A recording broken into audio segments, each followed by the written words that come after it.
Satu persatu senjata milik anggota militer Volodymyr Zelensky dihancurkan anggota militer Vladimir Putin. Seperti yang terlihat dalam rekaman yang beredar di aplikasi perpesanan Telegram pada Selasa 12 Maret 2024. Dalam rekaman menampilkan adegan detik-detik penyerangan brutal karya dari intelijen divisi lintas udara ke-106 Rusia.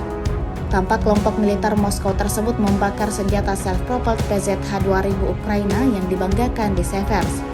Namun sebelumnya terlihat senjata self-propelled tersebut dipantau drone pengintai Rusia. Hal ini diketahui merupakan serangan balasan imbas penembakan Ukraina terhadap desa perbatasan Rusia di wilayah Kursk pada Minggu 10 Maret lalu, di mana peristiwa tersebut berhasil menewaskan seorang wanita yang terkena hantaman langsung dari peluru di tempat tinggalnya.